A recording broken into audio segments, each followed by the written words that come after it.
आपका अपना YouTube channel Yashpal Hauser को बेटा आप लोग अपने आप को सुरक्षित रखिए और घर पे रहिए, क्योंकि कोविड के मामले बहुत ज्यादा बढ़ रहे हैं। तो प्लीज घर पे रहिए, बहुत ज्यादा जरूरी काम हो तो बेटा तभी बाहर निकलिएगा और अपने आप को सुरक्षित रखिएगा।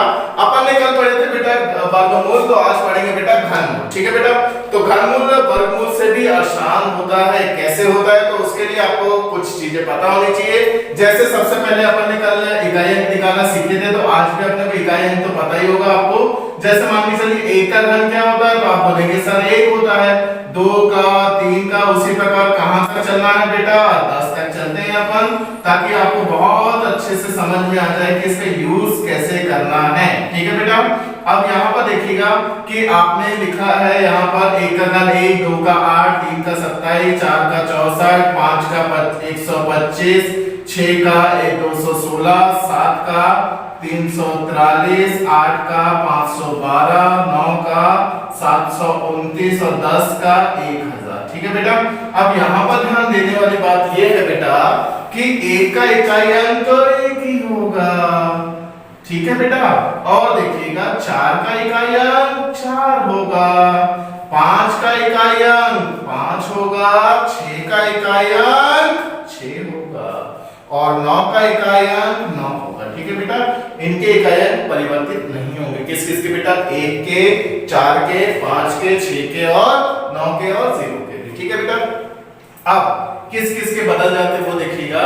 2 का 8 हो जाता है और 8 का 2 हो जाता है। क्या हो जाता है बेटा, 2 का 8 और 8 का 2। उसी प्रकार 3 का 7 और 7 का क्या हो जाता है, 3 हो जाता है। ठीक है बेटा, बाकी सब सेम रहेंगे, बस 2 का 7, 7 का 3 होगा। ठीक है, अब यहाँ पर मान के चलते हैं अपने पास में एक घन दिया हुआ है। कौन सा घन दिया है, तो अपन मान के चलते हैं आपके पास में दिया है, मान के चलते हैं 21 67 दिया। कितना दिया, 21 67, और देखिएगा ये लिखा है बीच में, बाहर क्या लिखा है, 3 लिखा है। ठीक है, अब इसका आपको क्या निकालना है, ये किसका घनमूल है। तो बेटा आप कैसे करेंगे, कैसे समझेंगे, तो मैंने अभी समझाया था कि वर्ग में कितनी संख्याएं बेटा अपन अलग करते थे, 2 संख्याएं। तो उसी प्रकार घन में कितनी संख्याएं अलग करनी है बेटा, 3 संख्याएं अलग करनी है। तो 3 संख्या उठा के अलग कर दी। समझ में आया बेटा, कितनी संख्या है, 3 संख्या है। अब 7 का इकाई अंक क्या होता है, तो मैंने अभी समझाया 7 का होता है 3, 3 का होता है 7। समझ में आया बेटा, 7 का कितना होता है 3 और 3 का कितना होता है बेटा 7 होता है। तो ये ध्यान रखिएगा, तो इसका इकाई अंक क्या हो गया बेटा, 3 हो गया। अब दूसरी चीज बेटा ये ध्यान रखना है, यहाँ पर कितना है 2। अब यहाँ पर ये ध्यान रखना है, जैसे वर्ग में करते थे वैसे घन में भी 1 का वर्ग, 1 का घन 1 और 2 का घन 8, 8 ज्यादा हो जाएगा तो क्या लेना पड़ेगा, 1 ही लेना पड़ेगा। तो ये आपने 1 लिया और यही क्या है आपका आंसर। देखिए कितना इजी है। फिर से एक और क्वेश्चन लेते हैं आपको समझाने के लिए। देखिएगा कंडी के अंदर लिखा है मैंने 40 96 और मैंने निकाल दिया यहाँ पर क्या 3 लगा दिया। ठीक है बेटा, अब आपको क्या समझाया था, समझाया ये गया था कि कितने अंक को अलग करना है, 3 अंक को उठा के अलग करना है। अब इकाई अंक क्या है 6, 6 का क्या होता है 6 ही होता है। अब क्या करना है 4, तो बेटा ये ध्यान रखना 4 का घन देखना है, घन किससे कम में आ रहा है, तो बेटा 1 का घन 1, 2 का 8 ज्यादा हो जा रहा है तो क्या लेना पड़ेगा, 1 लेना पड़ेगा। और यही क्या है आपका आंसर। समझ में आया बेटा, तो और भी क्वेश्चन से समझते हैं अपन कि कैसे करेंगे। अब बहुत इजी है वर्ग से घनमूल निकालना। ठीक है, चलते हैं और क्वेश्चंस पर। तो देखिए बेटा मैं कुछ और क्वेश्चन लेके आया हूं, तो यहाँ पर ध्यान से देखिएगा और मैं बहुत अच्छे ट्रिक लेके आने वाला हूं। बेटा जिसने सब्सक्राइब नहीं किया प्लीज वो सब्सक्राइब कर दे, क्योंकि अपन अच्छे क्वेश्चंस करेंगे आगे चल के। जैसे मान के चलिए अपने पास में क्वेश्चन दिया हुआ है, करनी के अंदर घनमूल है 59 139, कितने अंकों को अलग करना है, 3 अंकों को अलग करना है। 9 का इकाई अंक क्या होता है, तो आपने सीख के रखा है 9 ही होता है। 59 कैसे चेक करेंगे, तो आप यहाँ देखेंगे 1 8 27 64, 64 ज्यादा हो गया तो क्या लेना पड़ेगा, 3 लेना पड़ेगा और ये हो गया आपका आंसर। बस इतना ही काम करना। देखो कितना टाइम लगा, कुछ भी टाइम नहीं लगा। फिर देखिएगा 1 का इकाई अंक 1 और यहाँ पर लेना है 4, हो गया आंसर। फिर समझिएगा यहाँ पर देखिएगा 8 का इकाई अंक 2, 1 का तो 1 ही रहेगा ना, तो हो गया। फिर देखिएगा यहाँ पर कितना है 4, तो आपको समझाया 4 का तो 4 ही रहता है। अब यहाँ पर 157, तो आपको समझाया है कितना 125 से ज्यादा मतलब कितना 5। यहाँ समझिएगा, यहाँ पर कितना है 7, तो 7 का कितना होता है बेटा, तो आपको समझाया है 3 होता है। और यहाँ पर देखिए 571 किसके पास में, 512 मतलब किसका 8 हो गया आपके आंसर। लगा टाइम, कोई टाइम नहीं लगे, बस आपको कॉन्सेप्ट क्लियर रखने हैं और समझते चलना है। चलते हैं और क्वेश्चन लेते हैं और समझते हैं। तो देखिएगा मैं आपके लिए कुछ और क्वेश्चन लेके आया हूं। जैसे यहाँ पर मैंने लिखे हैं बेटा 11 क्वेश्चन, तो मैं आपको कुछ क्वेश्चन करके बता रहा हूं। जैसे आपको समझाया गया है कि कितने संख्या अलग करनी है, 3 संख्या अलग करनी है। 8 का इकाई अंक क्या होता है, तो आपको समझाया गया 8 का क्या होता है 2 और 2 का क्या होता है 8। 238 किसके पास में है, तो आप बोलेंगे 216। 216 मतलब किसका 6 का हो गया बेटा आंसर। और देखिएगा यहाँ पर कितना है 5, तो 5 का 5 ही रहता है। 91 किसके पास में, 64 के पास में मतलब 4 हो गया। यहाँ चेक करते हैं, यहाँ देखिएगा 3 का इकाई अंक क्या होता है, तो 3 का 7, 7 का 3 होता है। 456 किसके पास में आता है, तो आपको पता है 7 के पास में आता, हो गया।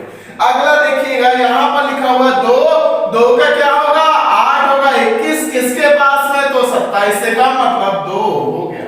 यहाँ चेक करते हैं, यहाँ पर देखिएगा 3 अंक अलग किए। 4 का इकाई अंक क्या होता है, तो बेटा 4 ही होता है। अब 1481 कहाँ आएगा, तो 10 का 1000, 11 का 1331, तो किसके पास होगा 11 मतलब 1331 के पास होगा। अब वे चलते हैं, यहाँ पर देखिए 2 है, तो 2 का इकाई अंक कितना 8 होता है। 314 किसके पास में आएगा, तो आप बोलेंगे 6 के पास में। ठीक है, यहाँ चेक करते हैं, यहाँ पर 7 है, तो 7 का क्या होता है 7 का 3 होता है। 3 का 7 होता है। 79 किसके पास में, 64 मतलब 4 के पास में। यहाँ चेक कीजिएगा, यहाँ पर 8 है, 8 का क्या होगा 2, 2 का क्या होता है 8। अब 778 किसके पास में, तो आप बोलेंगे 9 के पास में हो गया। यहाँ देखिएगा 2 का कितना होता है 8 और 474 किसके पास में 512 से कम होगा, तो कितना होगा 7 होगा। यहाँ देखिएगा 6 का तो 6 ही रहेगा। 175 किसके पास में, 125 के पास मतलब 5। यहाँ देखिएगा 6 का इकाई 6, 884 किसके पास में 729 मतलब 9 हो गया। देखिए कितने आसानी से कुछ ही सेकंड में आंसर आने लगे हैं। तो ऐसे ही आगे भी और वीडियो लेके आऊंगा बेटा, प्लीज सब्सक्राइब करो मुझे। चलते हैं नेक्स्ट वैरायटी पर। तो देखिएगा बेटा मैं आपके लिए और क्वेश्चन लेके आया हूं। जैसे मैंने एक क्वेश्चन लिखा है, करनी के अंदर घनमूल है 19683 प्लस करनी घनमूल है 2195। तो आपको बेटा इसको स्पीड से करना है, तो कैसे करेंगे, तो सबसे पहले इसको सॉल्व कर लेते हैं। 3 है, तो 3 के इकाई अंक क्या होता है, तो 3 का होता है 7। अब 19 किसके पहाड़े में आएगा, तो आप बोलेंगे 2 के, हो गया। अब क्या करना है, यहाँ पर देखिएगा 2195 किसका होता है, तो वैसे ही बता दोगे 13 का होता है। नहीं कोई दिक्कत नहीं है, 7 निकाल लो। 7 किसका 3 का, 2 आएगा तो 1 आ जाएगा। देखो अब आंसर क्या आएगा, जोड़ दो, जोड़ेंगे तो कितना आएगा 40 हो गया बेटा। देखो कितना आसान है घनमूल निकालना। यहाँ पर देखिए एक और क्वेश्चन लेके आया हूं आपके सामने, थोड़ा सा अलग है। करनी के अंदर 5 का घन प्लस 16 का वर्ग प्लस 19 और सबके ऊपर 3 है। ठीक है, तो फिर से देखिएगा 5 का घन होता है आपको पता है 125 और 16 का वर्ग किसका 16 का कितना 256 प्लस 19 तो 19 ही रहेगा। ठीक है बेटा, और इनका सबका क्या करना है 3 करना है। अब क्या होगा, सबको जोड़ दो। जोड़ेंगे तो देखिएगा यहाँ पर सबको जोड़ेंगे तो क्या होगा 6 और 5 11 और 9 20 हासिल आए बेटा 2 और 2 और 1 3 और 5 8 और 2 10 हासिल आए बेटा 1 और 2 3 और 1 4। लेकिन किसके अंदर करनी और उसके बाद क्या है घन। अब 400 किसका वर्ग है 20 का, और 20 का घन कितना 8000 हो गया बेटा आपका आंसर। देखिएगा नेक्स्ट क्वेश्चन आपके पास है 25 है 4 सहित 12 बटे 125 है और घनमूल है। तो देखिए सबसे पहले इसको मिश्र में है तो भिन्न में बदलेंगे। 125 चौक कितना होता है 500 में 12 जोड़ेंगे तो 512 बटे 125। लेकिन क्या है घनमूल, तो आपको अच्छे से पता है ये 8 का है ये 5 का है। और अगर आप इसको सॉल्व करके लिखेंगे तो क्या लिखेंगे 5 एकम 5 छके 30 हो गया। नेक्स्ट देखिएगा अगला क्वेश्चन है। अब यहाँ पर थोड़ा सा ध्यान देने वाली बात है कि अपन ने वर्गमूल में भी दशमलव देखे थे, अब घनमूल में भी दशमलव देखेंगे। लेकिन वर्गमूल में किससे भाग देते थे, जितने दशमलव रहते थे उसको आधा करते थे। होता है, जितने दशमलव होते हैं उसको 3 से भाग देते हैं। किससे बेटा? 3 से। जैसे यहाँ पर देखिए 1 2 3 4 5 6 को 3 से भाग देंगे कितना आएगा? 2। तो ऊपर जो संख्या है उसमें कितने दशमलव होने चाहिए? 2। तो आपको पता है 729 किसका है? 9 का है। लिखेंगे क्या? 0.09। समझ में आया बेटा? उसी प्रकार नीचे भी देखिए 1 2 3 4 5 6 है तो कितने दशमलव? 6 में 3 का भाग दिया तो कितना है? 2। अब क्या यहाँ पर मैंने आपको निकालना सिखाया, 4 का क्या होता है? 4 ही होता है, आपको बताया होगा अच्छे से। अब बचा क्या है? 85। 85 किसके बीच में आएगा? तो आप बोलेंगे 4 के बीच में आएगा। अब क्या लगाना है आपको? यहाँ पर दशमलव लगाना है, 0 लिख देना, हो गया सॉल्यूशन। अब देखेंगे आप दशमलव से दशमलव कैंसिल तो कितना आ जाएगा? 9/44 ही आपका आंसर। ठीक है बेटा? अगला देखिएगा, अगला क्वेश्चन लिखा हुआ है, ये देखिए यहाँ पर। तो इसमें देखिएगा आप कि यहाँ पर दशमलव है, यहाँ पर क्वेश्चन मार्क के ऊपर घन है और यहाँ पर भी 2 के ऊपर घन है और यहाँ पर किसके ऊपर बेटा? तो आप बोलेंगे कि 3 के ऊपर क्या है? घन है। ठीक है, करनी के अंदर है। लेकिन इसको कैसे लिखेंगे? 7.2 तो जैसे के वैसा। इसको कितने? 1 2 3 दशमलव तो कितने बाहर आएंगे? 3 का 3 1 बाहर आएगा। किसका है बेटा? 9 का है। तो ये आएगा बेटा 0.9। अब आप बोलेंगे ऊपर नीचे दशमलव से दशमलव क्या हो जाएंगे? कैंसिल हो जाएंगे। तो 9 8 72 हो जाएगा। यहाँ पर जैसे का वैसे ही रहने दो। 3 का कितना होगा? तो आप बोलेंगे 8 हो जाएगा। ठीक है बेटा? अब 8 का गुना 8 में करेंगे, 8 8 64 बराबर करनी, सॉरी क्वेश्चन मार्क के ऊपर घन। अब घन का पक्षांतर करेंगे, किसमें जाएगा? घनमूल में जाएगा। तो ये चला गया घनमूल में। 64 किसका घनमूल है? तो आपको पता है 4 का। तो आपका आंसर कितना है? क्वेश्चन मार्क के स्थान पे 4 है। ठीक है बेटा? तो ऐसे क्वेश्चंस आपको पेपर मिलेंगे, आपको आसानी से सॉल्व करने की प्रैक्टिस करना है और जल्दी से जल्दी करना है। उसके लिए आपको ये सब चीजें याद होनी चाहिए। और क्वेश्चन देखते हैं अपन। तो देखिएगा बेटा, मैं और कुछ क्वेश्चन लेके आया हूं जो हमेशा पेपर में आते हैं 100% गारंटी के साथ में। तो देखिएगा, यदि 17 5 56 16 का घनमूल 56 हो तो इसका क्या होगा? कल भी अपन ने क्वेश्चन किए थे, आज भी देख रहे हैं, तो आपको समझ में आ गया होगा क्या करना है। सबसे पहले आपको क्या रखना है? 56 तो लिखना है, लेकिन कितनी संख्या के बाद दशमलव? एक संख्या के बाद। यहाँ 6 है, कितनी संख्या के बाद दशमलव? 2 संख्या के बाद में दशमलव। यहाँ कितने? 9 है, तो कितने दशमलव? 3 संख्या के बाद में दशमलव। अब क्या करोगे बेटा? सबको जोड़ दोगे, जोड़ोगे तो कितना आएगा? तो आखिरी में 6 है तो 6 ही आना है। 5 और 6 11, एक आना हाथ हो गया था। फिर से देखिएगा, मैंने यहाँ पर लिखा है क्वेश्चन और 100% गारंटी के साथ में पेपर में आएगा ही आएगा। आप लिख के रख लो। यहाँ पर देखिए 156 है तो 5.6, यहाँ पर 2 दशमलव, यहाँ 3 जोड़ा कितना आ गया? फिर एक और क्वेश्चन लिया अपन ने, उसको भी सॉल्व किया तो कितना है? 43 तो लिखा है, एक बार 2 बार 3 बार जोड़ा तो कितना आ गया? 4.77। तो कितना आसान है। चलते हैं नेक्स्ट वैरायटी पर। क्वेश्चन लेके आए हो घनमूल पे। जैसे यहाँ पर आप देख रहे हैं करनी के अंदर है, करनी लगी हुई है, 2 करनियां हैं, लेकिन एक के ऊपर घनमूल और दूसरे के ऊपर वर्गमूल है। ठीक है बेटा? तो ऐसे क्वेश्चन कभी-कभी पेपर में पूछ लेते तो उसको समझ लेते हैं अपन आसानी से। तो देखिएगा यहाँ पर पहले तो आपको वर्गमूल है, 64 किसका वर्गमूल होता है? तो आपको पता है किसका होता है? 8 का होता है। फिर देखिए दशमलव कितने हैं? 2 2 4 2 6, कितने बाहर आएंगे? तो आपको अच्छे से पता है 3 बाहर आएंगे। अब क्या लगाना है? घनमूल लगाना है। अब आपको अच्छे से पता है 8 किसका घन है? तो आपको पता है 2 का घन है। और ये भी ध्यान रखिए कितने दशमलव? 3, तो बाहर कितने आएंगे? 1 आएंगे। तो आपका आंसर क्या आएगा? 0.2। ठीक है ना? एक और क्वेश्चन देखिएगा, 729 किसका वर्ग है? तो आपको पता है 729 किसका वर्ग है? तो आप बोलेंगे 27 का वर्ग है। किसका वर्ग है? 27 का।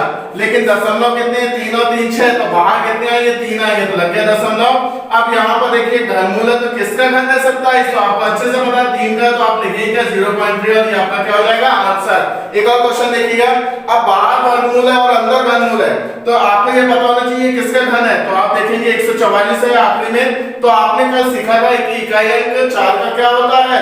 तो आप 4 का 4 ही होता है, तो लिखेंगे क्या? 4 लिखेंगे। अब यहाँ पर देखिए 262 को कैसे करना है? 262 को आपने समझे थे कि यहाँ पर किसके पास में? 6 के पास में ही आ गया। अब दशमलव कितने हैं? 6, तो कितने बाहर आएंगे? 2। अब क्या लगेगा? वर्गमूल लगेगा। किसका वर्ग है? 64 8 का है, तो आप क्या लिखेंगे? 0.8 और ये आपका आंसर। वैसे यहाँ पर देखिए 15 625 किसका घन है? तो आपको पता है 25 का घन है। और यहाँ पर ध्यान रखिएगा कि कि यहाँ पर क्या लगा है, घन हो गया है, तो वर्गमूल आ जाएगा। किसका वर्ग है, 0.5 का। ये क्या हो गया आपके आंसर। बहुत इजी तरीके से आपके पास में आंसर आ चुके हैं। चलते हैं नेक्स्ट वैरायटी पर। तो देखिए बेटा, मैं और कुछ क्वेश्चन लेके आऊं, घनों का योग और अंतर से लेके आऊं। ये पेपर में आते जाते हैं, दशमलव के साथ में आते हैं। इसके लिए आपको कुछ फॉर्मूले याद रहना जरूरी है, जैसे a का क्यूब प्लस b का क्यूब। तो फॉर्मूला क्या होता है आपको अच्छे से याद है, अगर नहीं है तो याद कर लीजिए। पहले कोष्ठक में a प्लस b और दूसरे कोष्ठक में a square minus ab plus b square होगा। उसी प्रकार अगर माइनस का देखेंगे तो क्या होगा, a cube minus b cube बराबर क्या होगा, a माइनस b। दूसरे कोष्ठक में a square plus ab plus b square. तो ये आपको फॉर्मूला याद रखने हैं बेटा। तो इसी फॉर्मूले से आप इस क्वेश्चन को आसानी से सॉल्व कर सकते हैं। अपन पहले समझ लेते हैं, फिर आप करके देखेंगे। तो यहाँ पर देखिएगा, यहाँ पर a cube plus b cube आप क्या लिख सकते हो, इस फॉर्म में लिख सकते हो। तो कैसे लिखोगे, तो देखिएगा 0.2 का क्या लिखना है। अब यहाँ पर ध्यान रखना है कि इस फॉर्म में चेंज करना है, तो a प्लस b पहले कर लेते हैं। तो यहाँ पर आ गया 0.3 आ गया, ठीक है बेटा। अब दूसरा कॉलम क्या है, a स्क्वायर। तो यहाँ पर देखिए 0.2 का क्या करना है, स्क्वायर करना है, बड़ा कोष्ठक लगा लो। अब क्या करना है, माइनस करना है 0.2 इंटू 0.3 और बाजू में कितना लिखा है, प्लस b स्क्वायर मतलब 0.3 का स्क्वायर और कोष्ठक पैक। समझ में आया बेटा। ये तो हुआ पहला स्टेप, लेकिन किसका, सिर्फ अभी अपन ने इसको सॉल्व किया, नीचे वाला भी सॉल्व होने का बाकी है। तो बेटा यहाँ पर ध्यान रखिएगा कि यहाँ पर आप देख रहे हैं, इसको जैसे कि वैसे उतार लेना, तो आपने उतार लिया।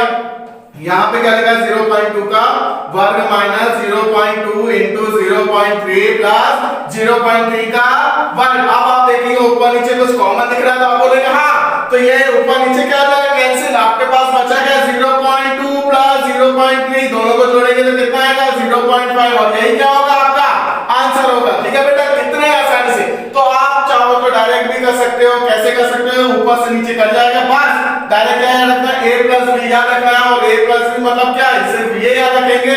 इन दोनों संख्या को जोड़ देंगे तो डायरेक्ट भी आपका क्या आ जाएगा, आंसर आ जाएगा। चलते हैं नेक्स्ट क्वेश्चन पर। तो देखिए बेटा, मैंने और कुछ क्वेश्चन लेके आए हैं, जैसे यहाँ पर मैंने लिखे 4 और क्वेश्चन लिखे हैं। तो समझ लेते हैं कि क्वेश्चन को अभी मैंने समझाया था उसी मेथड से समझेंगे।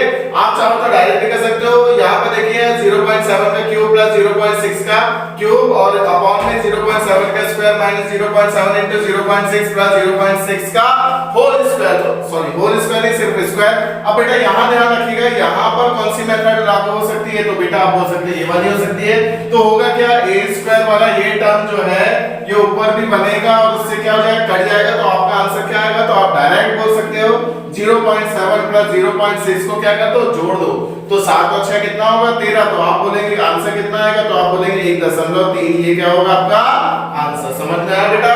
अगर नहीं आया तो समझिएगा ये a है और ये क्या है, b है। ठीक है, अगर आपको समझ नहीं आया तो मैं फिर समझा देता हूँ। यहाँ पर क्या है, a स्क्वायर है और यहाँ पर ab है और यहाँ पर b स्क्वायर है। ठीक है, अब होगा क्या, a cube plus b cube को आप ओपन करेंगे तो क्या हो जाएगा, a प्लस b पहले कोष्ठक में और दूसरे कोष्ठक में क्या होगा, a square minus ab plus b square होगा बेटा। और नीचे क्या है, a square minus ab plus b square है। ये कैंसिल हो गया तो बचा क्या, ab। तो यही अपन ने काम किया। समझ में आ गया। चलते हैं नेक्स्ट क्वेश्चन पर। नेक्स्ट क्वेश्चन देखिएगा, थोड़ा सा घुमा फिरा के दिया गया है, आपको थोड़ा सा घुमाने की कोशिश की गई, लेकिन घूमने की जरूरत नहीं है। यहाँ पर आप देखेंगे 27 किसका घन है, तो आप बोलेंगे 0.3 का घन है। इसी प्रकार 64 किसका घन है, तो आप बोलेंगे किसका, 4 का घन है। ठीक है बेटा, तो घुमाने की कोशिश की है, लेकिन आप लोग सतर्क रहिए। उसी प्रकार यहाँ भी क्या किया गया है, 0.3 का क्या किया गया है, वर्ग किया गया है बेटा। और यहाँ पर क्या किया गया है, ठीक है, माइनस किया गया है। तो किस किसका, 3 4 12 मतलब 0.3 इंटू 0.4। समझ में आया बेटा।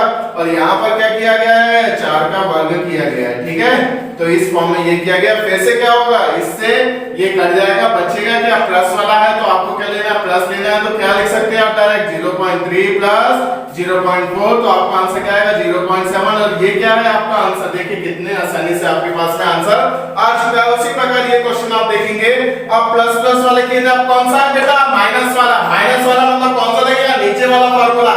अब क्या होगा, इससे ये कट जाएगा। तो लेकिन ध्यान रखना माइनस करना है प्लस की जगह। तो यहाँ पर क्या आएगा, 0.8 माइनस 0.9 करेंगे तो आंसर किसका आएगा, प्लस में कि माइनस में। तो आप बोलेंगे माइनस में आंसर आएगा। तो क्या आएगा बेटा आंसर, माइनस 0.1। ये क्या होगा आपका आंसर हो जाएगा। समझ में आ गया बेटा?